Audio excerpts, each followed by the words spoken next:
Hello everyone, welcome to Analog IAS Current Affair Analysis for 11th July 2020, and these are the couple of articles we'll be dealing today. So the first article for the day is taken from the Hindu and it is titled Reform with Caution. So recently the Ministry of Home Affairs has constituted a national level committee for reform in criminal law. So the committee has been constituted under Ranbir Singh and several other members. So this is called the Ranbir Singh Committee, and this is in the context of the reform of the Indian Penal Code. So the committee started gathering opinions online by consulting with experts and collating material with a lot of members from 4th July 2020. So this would continue for the next 3 months. So if we have to go back into the background of the criminal justice system,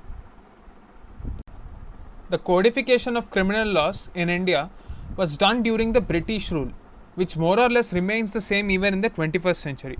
So for example, if you take the various sections of the Indian Penal Code, for example section 124A or the Sedition Act, or the recent examples include section 377, etc.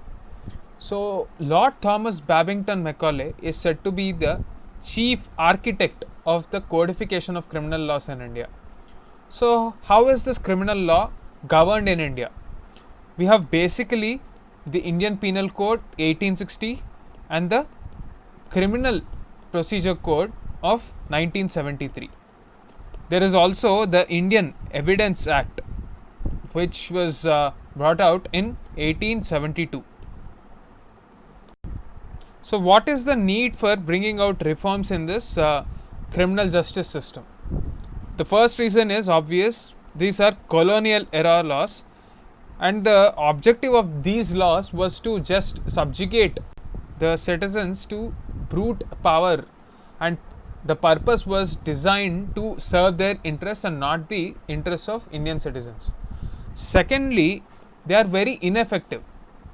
The purpose of the criminal justice system was to protect the rights of the innocent people.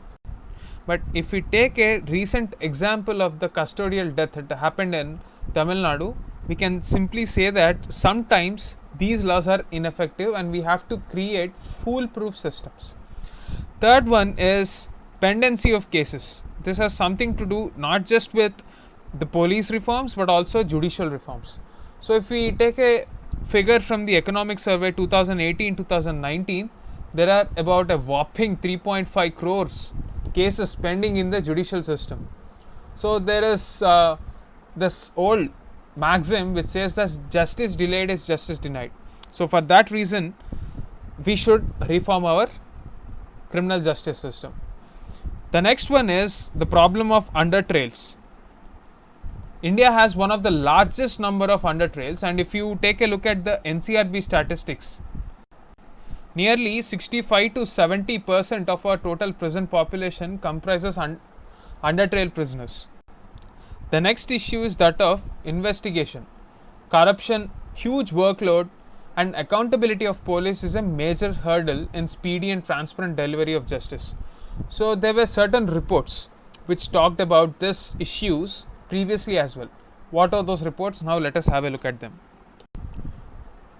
So there was this Madhav Menon committee which submitted its report in 2007, suggesting various recommendations to the reforms in the criminal justice system of India. Similarly, we have had Malimath committee as well. Malimath committee was submitted way back in 2003 itself, but very little actions were taken on the recommendations. So in this context, we have to remember that the committee opined that the existing system weighed in favor of the accused and did not adequately focus on justice to the victims of the crime. So this is the major observation given by Malimath in 2003. Also, it has provided various recommendations to be made in the criminal justice system which were never implemented. So what are the suggestions for reforms? We have to look into this. So these suggestions include the fact that the relationship between a state and its citizens is very central to the kind of design that we bring to the criminal law. given to this system needs to be done while keeping several principles in mind. Some of them are like, reason for victimization ought to be given a major thrust. That is, rights of victims should be given the first priority. Now, there is a policy example that we can take. For example, there is this launch of victim and witness protection schemes. So, in this, the witness is given utmost protection, and during the entire criminal trials, enhanced access of victims to compensation and restitution is given. So, also there are new construction of offences, like for example, criminal liability could be graded better to assign the degree of punishments. Now, what do you mean by this gradation? So, gradation simply means that community service orders, restitution orders, and other aspects of justice could be given as per the kind of crime that has been committed.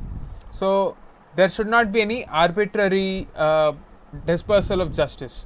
So, this classification of offences, when it is coded or documented properly, it should be conducive to the management of the crimes in the future also. It should not be narrow minded. So, many chapters in the IPC are overloaded at several places. We have to cut down all that vague chapters and include a very clear cut defined path of action. So, several chapters on offences against public servants, contempt of authority, public tranquility, all these words are very vaguely defined. We have to work on those as well.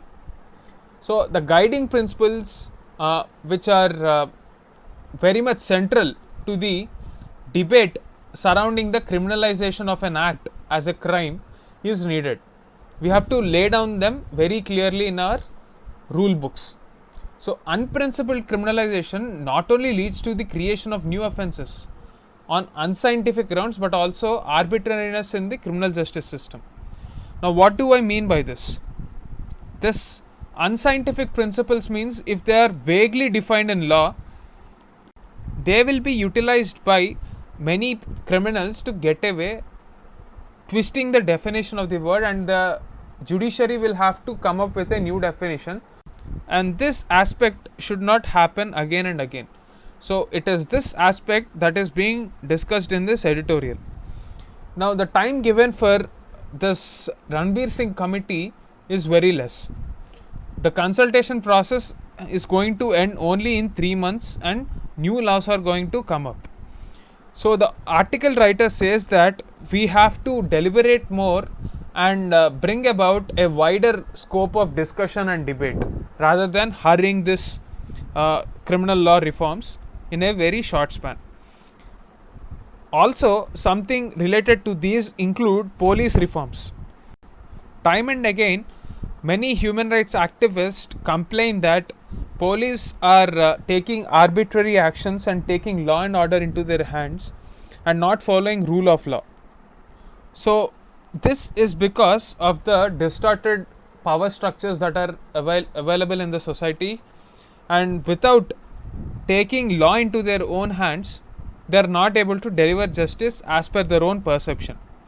So, this needs to be addressed as well.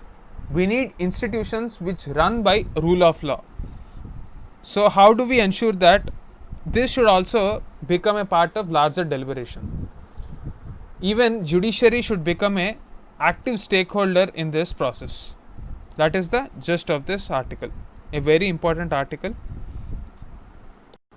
The second article for the day is taken again from the Hindu, and it is titled, "Do we need a fiscal council?"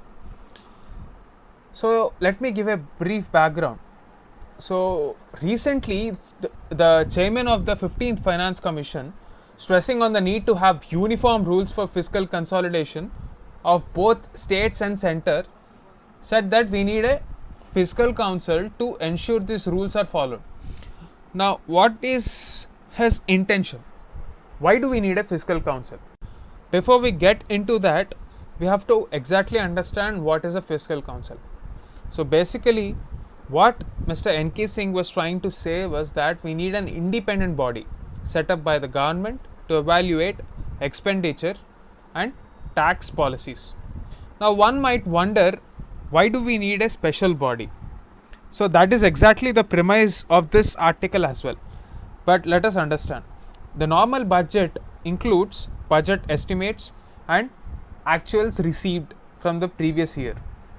So, time and again, we have seen instances where revised estimates were much lower and the budget for certain activities have always exceeded.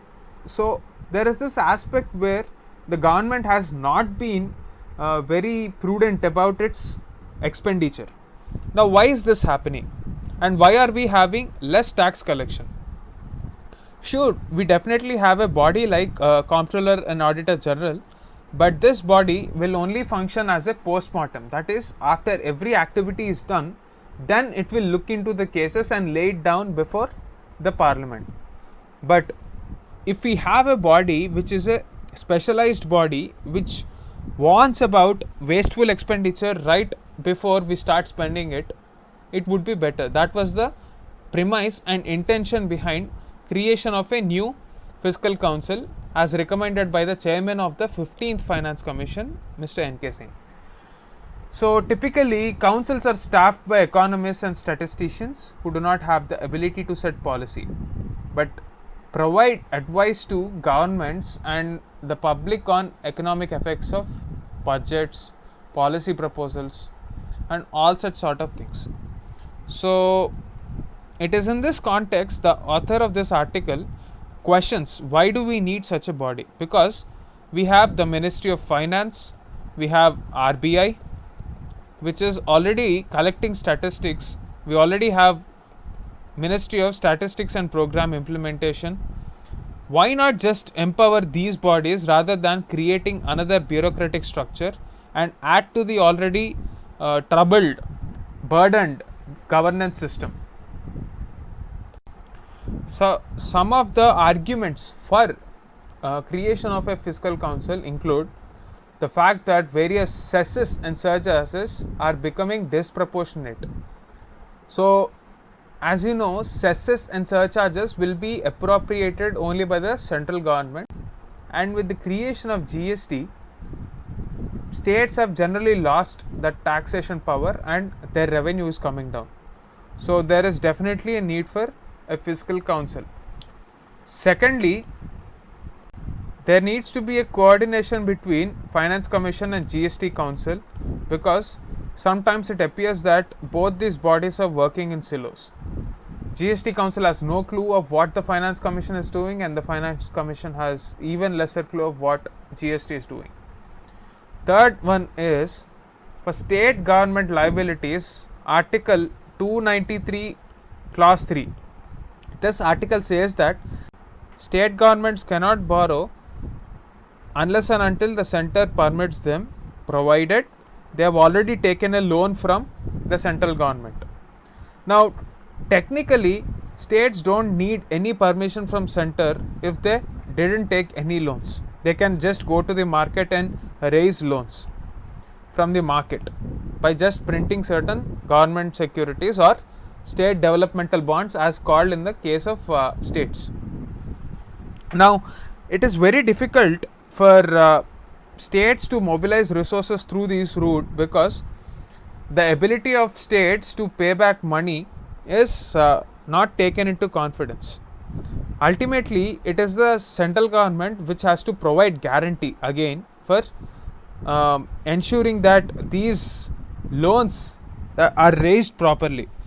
So, in that way, states are always dependent on central government practically, but technically they are not dependent. So, for all these reasons, there is definitely a need for fiscal council. Now, what are the arguments against? The first argument is there is a lack of demand for accountability. The government is required to submit to Parliament a fiscal policy strategy statement to demonstrate the credibility of its fiscal stance. Yet, very often we see that there is no depth in discussion in Parliament on the government's fiscal stance. And this problem clearly is the lack of demand for accountability. Another fiscal council will definitely not solve this problem. The problem is generally about accountability.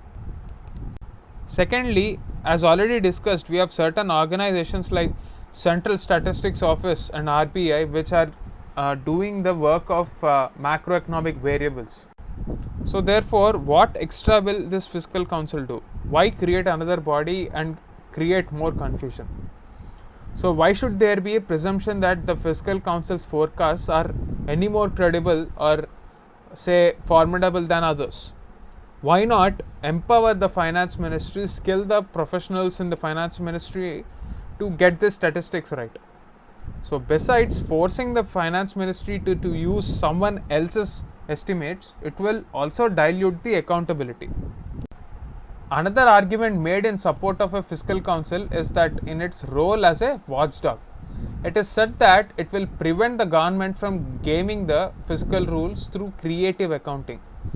But there is already an institutional mechanism in the form of CAG which is already doing this. So what extra work will fiscal council do? There is no clarity about that as well. So the way forward could be to start small in reforms in data collection and trying to scale it up rather than create an entirely new fiscal council. The committee should have the limited mandate of scrutinizing the budget after it is presented to Parliament for its fiscal stance. So this sort of a committee should be created rather than directly creating a fiscal council which is a statutory body.